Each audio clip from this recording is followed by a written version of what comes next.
हम लोगों ने लास्ट क्लास एक्सरसाइज 1 कंप्लीट किया था ना।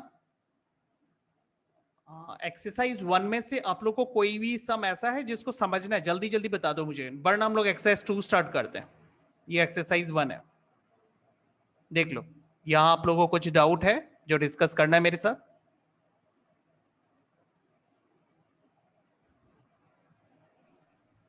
सर बोलो। सर ट्रिगोनोमेट्री का फर्स्ट क्लास का रिकॉर्डिंग चाहिए था। ठीक है, दे देगा।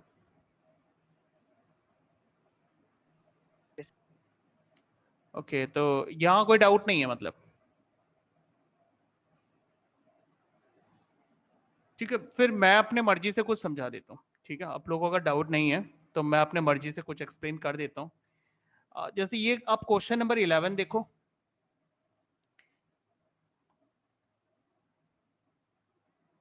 क्वेश्चन नंबर 11 देखो, ये वाला क्वेश्चन आप देखो। यहां पे कुछ 1 मार्कर क्वेश्चंस है। आपसे पूछा गया ट्रू है या फॉल्स है। पहला सम हम देखते हैं ट्रू है या फॉल्स है। यहां सवाल पूछा है कि जो tan थीटा है वो हमेशा 1 से लेस होता है। ओके, तो अभी ध्यान दो, tan थीटा का रेशियो क्या है? tan थीटा का रेशियो होता है परपेंडिकुलर और बेस का। आप जानते हो ये चीज, है ना? अच्छा, आप कोई भी राइट एंगल ट्राइंगल में, कोई भी राइट एंगल ट्राइंगल में आप बता सकते हो कौन बड़ा होता है? परपेंडिकुलर बड़ा होता है ना बेस बड़ा होता है? परपेंडिकुलर। अच्छा ये बताओ, ये राइट एंगल ट्राइंगल नहीं है? ये राइट एंगल है ट्राइंगल सर। नहीं है, तो इसमें तो ओहो, एक मिनट। हाँ, तो राइट एंगल ट्राइंगल है ना, इसमें तो परपेंडिकुलर छोटा है। तो किसी किसी में परपेंडिकुलर छोटा होगा, किसी में बेस छोटा होगा। तो ये बताना मुश्किल है कि परपेंडिकुलर छोटा होगा ना बेस छोटा होगा। ठीक है, वो अलग अलग ट्राइंगल में अलग अलग होता है। अगर परपेंडिकुलर छोटा है, सॉरी, अगर मान लो परपेंडिकुलर बड़ा है बेस छोटा है, तो जो tan थीटा है जो कि परपेंडिकुलर बाय बेस होता है वो 1 से बड़ा होता है। लेकिन अगर सपोज परपेंडिकुलर छोटा है बेस बड़ा है, तब जो tan थीटा का वैल्यू आएगा परपेंडिकुलर बाय बेस, तब वो 1 से छोटा आएगा। मतलब ये डिपेंड करता है परपेंडिकुलर और बेस पे। मतलब tan थीटा का वैल्यू 1 से ज्यादा भी होता है, 1 से कम भी होता है। ठीक है, इसलिए ये फर्स्ट वाला फॉल्स है। ठीक है, क्लियर? अच्छा, सेकंड, sec थीटा 12/5 होता है। sec थीटा cos थीटा का रेसिप्रोकल होता है, राइट? ये तो आप जानते हो। sec थीटा जो होता है वो cos थीटा का रेसिप्रोकल होता है, ऐसे। तो अगर sec थीटा 12/5 है तो cos थीटा होगा 5/12। 5/12। ओके, cos थीटा का रेशियो होता है, आपको याद है, कर्ली ब्राउन हेयर, याद है? मतलब हेयर। Base by hypotenuse. हाँ अब सर। बताओ कौन बड़ा, बेस बड़ा ना हाइपोटेनियस बड़ा? राइट एंगल ट्राइंगल में बेस बड़ा होता है ना हाइपोटेनियस बड़ा होता है? हाइपोटेन्यूज। हाँ, क्योंकि hypotenuse is the longest side of the right angle triangle. ठीक है, ये स्टेटमेंट याद रखना। तो हाइपोटेनियस यहां बड़ा है, और अगर हाइपोटेनियस बड़ा है तो फिर बेस छोटा है, और अगर बेस छोटा है तो cos थीटा जो कि बेस बाय हाइपोटेनियस है उस 1 से कम होगा। ठीक है, 1 से कम होगा। तो अगर 1 से कम होगा तो फिर देखो, इसमें cos थीटा में कौन बड़ा होता है? डिनोमिनेटर बड़ा होता है। cos थीटा में डिनोमिनेटर बड़ा होता है। तो sec थीटा में कौन बड़ा होगा? न्यूमिनेटर बड़ा होगा, क्योंकि sec थीटा में क्या होता है, cos हाँ थीटा का जो सर। रेशियो है बेस बाय हाइपोटेनियस वो रेसिप्रोकल हो जाता है हाइपोटेनियस बाय बेस। तो sec थीटा में न्यूमिनेटर बड़ा है। तो चेक करो, sec थीटा में न्यूमिनेटर बड़ा है ना? तो हाँ इसका सर। मतलब ये स्टेटमेंट सही है, गलत नहीं है। तो ये हो गया ट्रू। अच्छा, अभी cos A is the abbreviation used for cosecant. Okay, abbreviation मतलब ये इसका फुल फॉर्म है और ये शॉर्ट फॉर्म है, तो क्या ये सही है? ठीक है, चलो मैं आपको ले जाता हूं एकदम फर्स्ट पेज में। ये रहा कोसेकेंट, हमें क्या बोला था? कोसेकेंट, ठीक है, कोसेकेंट। तो कोसेकेंट एक्चुअली कोसेक थीटा को बोला जाता है, कोसेक थीटा, ठीक है। और हमें अभी किसके लिए बोला? कॉस के लिए। कॉस एक्चुअली होता है कोसाइन, कॉस होता है कोसाइन, और कोसेकेंट होता है कोसेक। तो अब आ जाओ आप रिटर्न यहाँ पे, बाकी सारे एब्रीविएशन भी आप देख सकते हो, ठीक है। साइन का साइनी, ठीक है, टेंजेंट टेन के लिए, सेक थीटा के लिए सीकेंट, कॉट थीटा के लिए कोटेंजेंट, ठीक है। ये सारे एब्रीविएशन है, तो ये सारे फुल फॉर्म्स आप यहां देख लेना।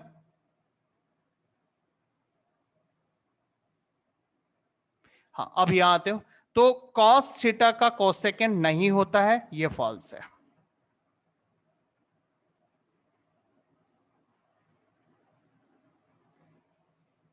तो ये फॉल्स है।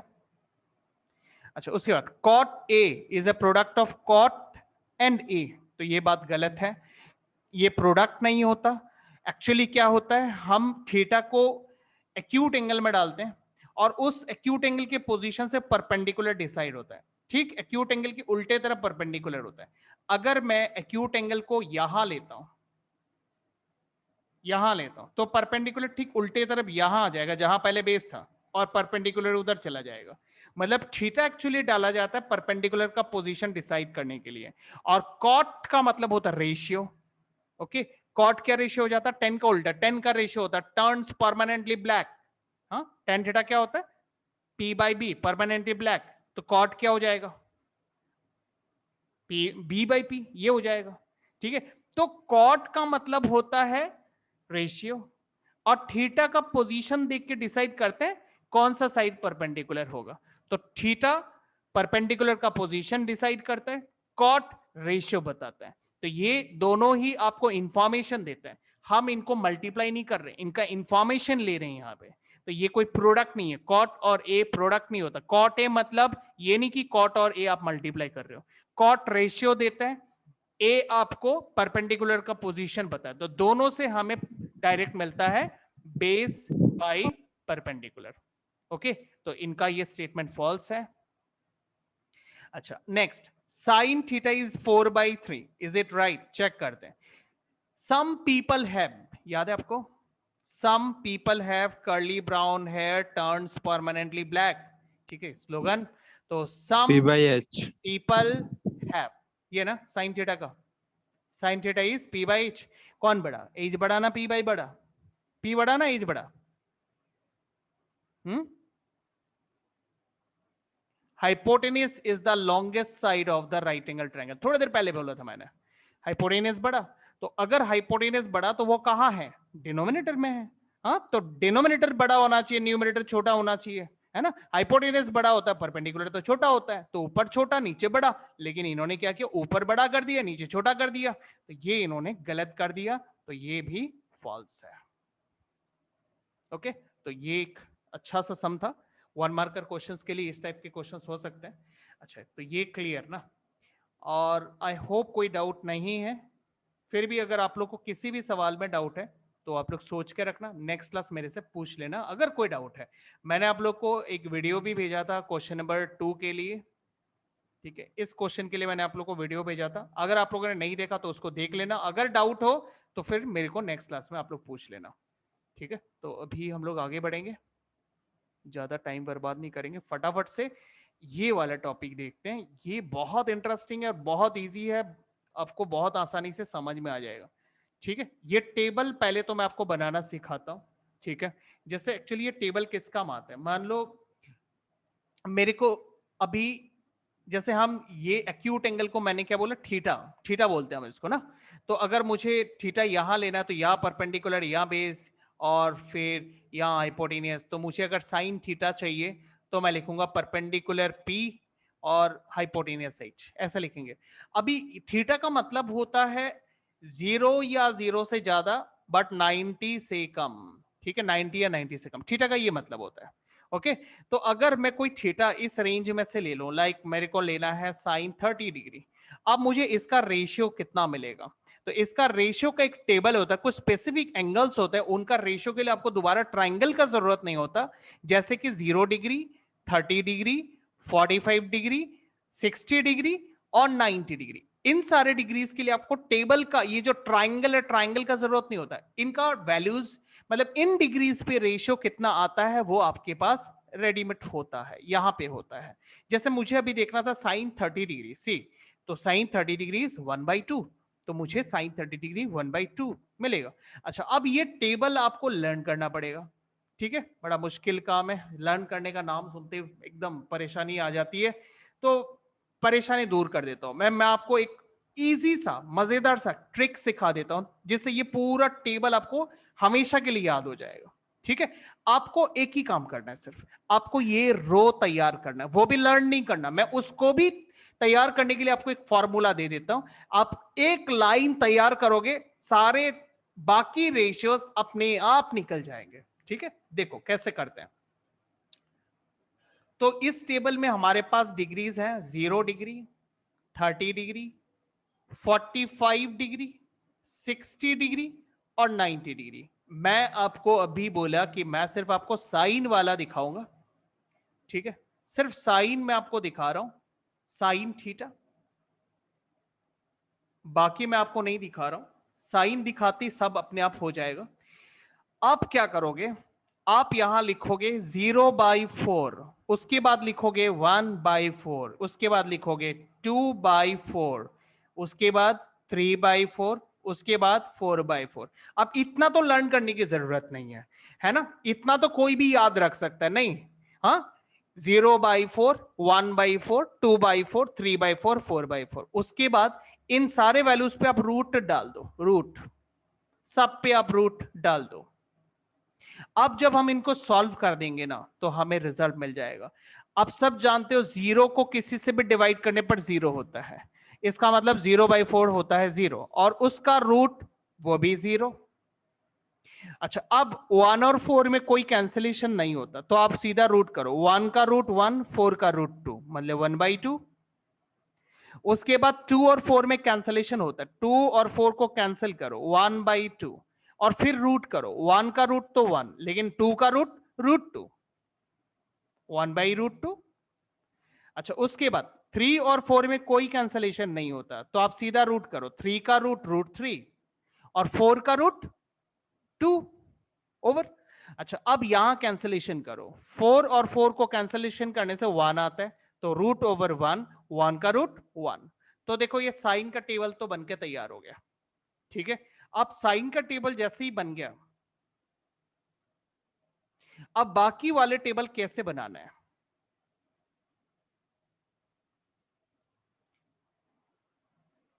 बाकी टेबल कैसे बनाना है, ठीक है, अब उसका टेक्निक देखो। सबसे पहले मैं कॉस थीटा का टेबल तैयार करता हूं। आपको साइन के जो वैल्यूज है उनको फ्लिप करना है, फ्लिप समझते हो ना, लेफ्ट चला जाएगा राइट में, राइट चला जाएगा फ्लैप राइट में। तो ये देखो, हम पीछे से स्टार्ट करेंगे यहां पर लिखना। सबसे पहले 1 लिखेंगे, राइट साइड के नंबर लेफ्ट में आ जाएगा, तो 1, फिर √3/2, फिर 1/√2, फिर 1/2, फिर 0, ऐसे। तो 1 के बाद √3/2, फिर 1/√2, उसके बाद 1/2 और उसके बाद 0। देखा, ये साइन के जो वैल्यूज है उनको फ्लिप कर दिया, राइट साइड से हमने लिखना स्टार्ट किया, उल्टा साइड से हमने लिखना स्टार्ट किया, तो ये कॉस के वैल्यूज तैयार हो गए। तो ये लर्न करने का कोई लॉजिक ही नहीं है, क्यों लर्न करे, ये मेरे को साइन आना चाहिए, कॉस अपने आप बन गया, है ना। तो साइन मुझे निकालने का तरीका आना चाहिए, साइन आप निकाल लो, कॉस अपने आप निकल जाएगा। अच्छा, उसके बाद देखो,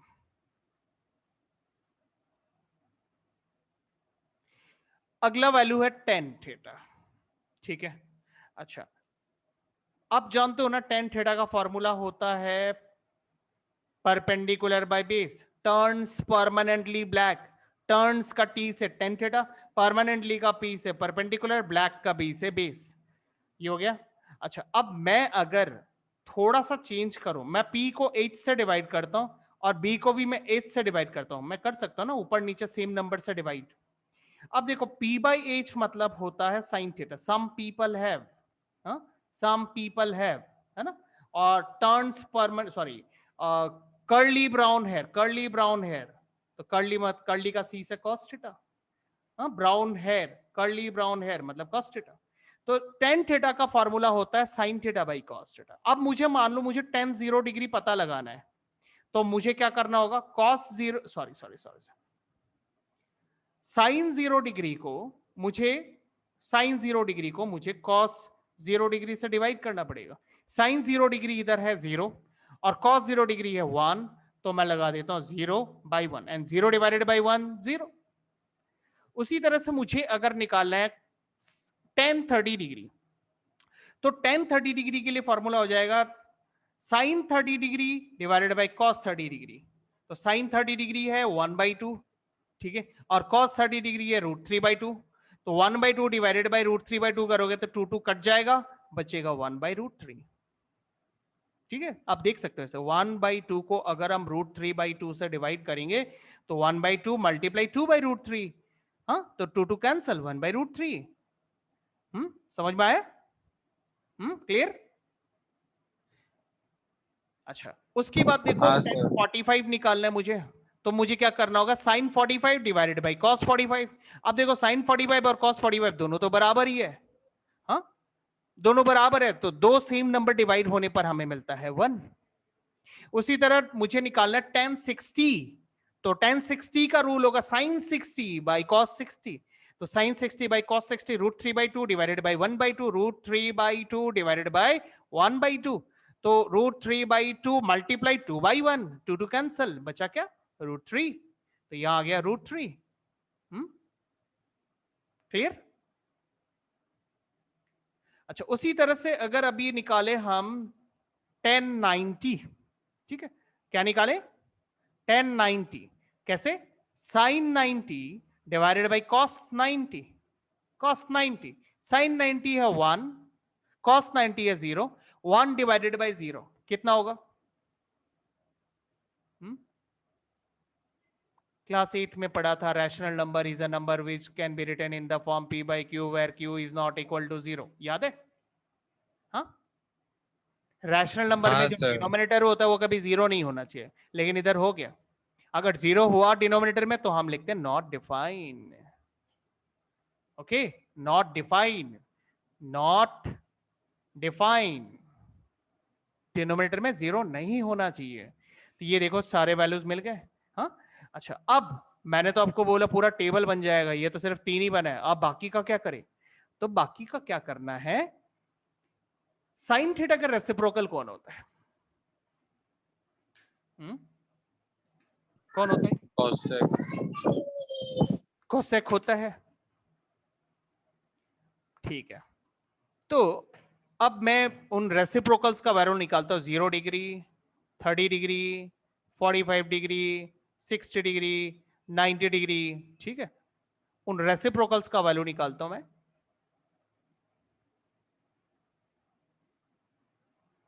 जैसे सबसे पहले निकालते हैं कोसेक, क्योंकि ये साइन का रेसिप्रोकल है, तो साइन में अब जितने सारे वैल्यूज इधर देख रहे हो सारा रेसिप्रोकल करो और यहां लिख दो। 0 का रेसिप्रोकल क्या होता है भाई, 1/0, और 1/0 मतलब नॉट डिफाइन, अभी समझाया था टेन थीटा वाले वैल्यू में, 1090 डिग्री में समझाया था। तो 0 का रेसिप्रोकल होता है 1/0 मतलब नॉट डिफाइन। आप ऐसा समझ सकते हो 0 का रेसिप्रोकल नॉट डिफाइन और नॉट डिफाइन का रेसिप्रोकल 0, वाइस वर्सा, आप ऐसे सोच सकते हो। तो यहां पर मेरे पास 0 है, 0 का रेसिप्रोकल नॉट डिफाइन, फिर 1/2 का रेसिप्रोकल 2, 1/√2 का रेसिप्रोकल √2, √3/2 का रेसिप्रोकल 2/√3 और 1 का रेसिप्रोकल 1, ठीक है, ऐसे। अच्छा, उसके बाद cos थीटा, उसका रेसिप्रोकल होता है sec थीटा। cos की वैल्यूज जितने सारे सब रेसिप्रोकल कर दो, 1 का रेसिप्रोकल 1, √3/2 का 2/√3, ठीक है, फिर 1/√2 का √2, फिर 1/2 का 2 और 0 का नॉट डिफाइन। या फिर आप ऐसे कर सकते हो, कॉसेक के वैल्यूज को फ्लिप कर दो, जैसे तब आपने साइन का वैल्यू को कॉस में फ्लिप किया था ना, वैसे कॉसेक के वैल्यू को सेक में फ्लिप कर दो, ठीक है। और उसके बाद लास्ट में आप लिखोगे कॉट,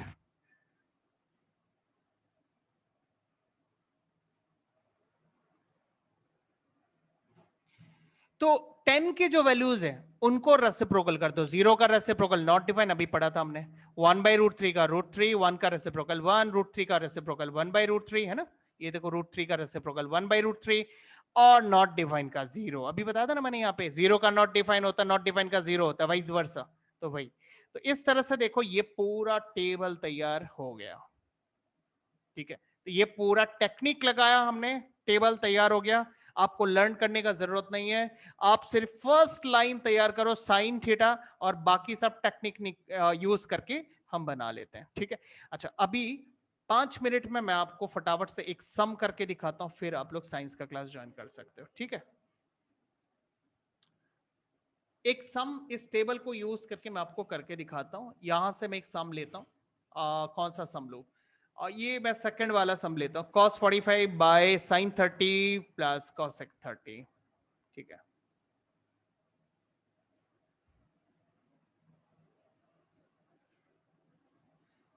एक्सरसाइज 6.2 क्वेश्चन नंबर 1 का 3 Sir, 8.2.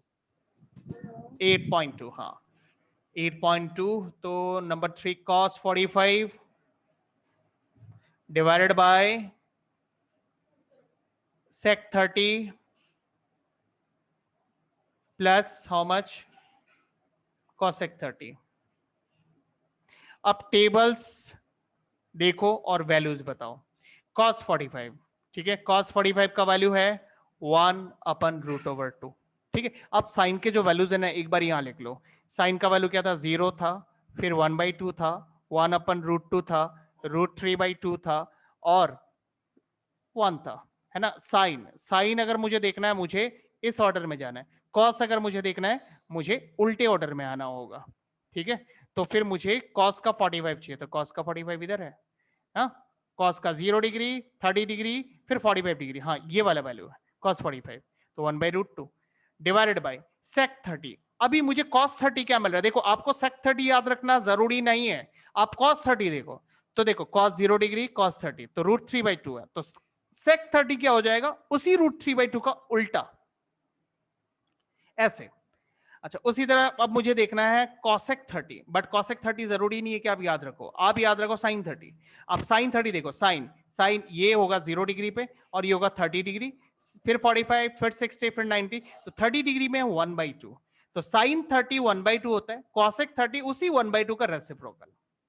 ऐसे वैल्यूज ऐसे डाल, देखो मैंने एक लाइन लिखा और पूरा काम बन गया, ठीक है। मुझे एक ही लाइन याद रखना है और बाकी सब अपने आप निकल जाता है। अच्छा, अब इसे थोड़ा सा सिंप्लीफाई करना होगा। सिंप्लीफाई कैसे करेंगे? नीचे हम एलसीएम लेते हैं, एलसीएम √3 और 1 का √3 आएगा, ठीक है। यहां पे होगा 2 + 2 √3, ठीक है। अच्छा, उसके बाद इस स्टेप को मैं अगले स्टेप में 1/√2 मल्टीप्लाई अगर करूं, तो ये जो फ्रैक्शन है ना, ये हो जाएगा रेसिप्रोकल, ऐसे। अब मल्टीप्लाई कर दो, मल्टीप्लाई करने से आ जाएगा √3 divided by how much? 2√2 plus 2√6, सही है ना? अच्छा, अभी आप इसमें फ्लिप कर दो इसको, √3 डिवाइडेड बाय 2√6, बड़ा पहले लिखो, छोटा बाद में लिखो, ठीक है। ये करना है नहीं करना आपका मर्जी है, बट वो साइन के लिए मैं ऐसा कर रहा हूं क्योंकि डिनोमिनेटर में रूट आ रहा है ना, तो डिनोमिनेटर में रूट आने से एक्चुअली रैशनलाइज करना पड़ता है, तो रैशनलाइज करने से आपको a² - b² मिलेगा, तब माइनस आता है, इसलिए बड़ा माइनस छोटा करना बेटर रहता है। ये मैंने फ्यूचर देख के किया थोड़ा, तो आप इसको नहीं करते हो तो बाद में भी कर सकते हो, ठीक है। अच्छा, अब मुझे यहां से कॉमन लेना पड़ेगा, बिकॉज कॉमन जा रहा है, ठीक है। कॉमन लेने से कैलकुलेशन थोड़ा इजी होगा। मैं 2 कॉमन ले लेता हूं, तो √6 प्लस √2, ये आउटकम आ गया। अच्छा, अब आप इसको रैशनलाइज कर सकते हो। बताओ रैशनलाइजिंग फैक्टर क्या होगा? क्या होगा रैशनलाइजिंग फैक्टर? किससे रैशनलाइज करें इसे? बोलो। यहां अगर a प्लस बी का फॉर्म है ना, तो आपको इसी का a माइनस बी फॉर्म करना पड़ता है, ऐसे ऐसे, ठीक है। और इसको फिर रैशनलाइज कर दो √3 के साथ, √6 माइनस √2 और डिवाइडेड बाई नीचे 2 टाइम्स √6 का स्क्वायर माइनस √2 का स्क्वायर। बस अब इसे आप लोग सिंप्लीफाई कर दो, सिंप्लीफाई करने से आपको इसका फाइनल रिजल्ट मिल जाएगा, ठीक है। मैं आपको यहां तक ही छोड़ देता हूं, आपका क्लास का टाइम हो गया, तो आप लोग वहां जाके क्लास ज्वाइन करो फटाफट। में एक बार अटेंडेंस ले लेता हूं, ठीक है। चलो आप लोग लीव कर सकते हो अभी।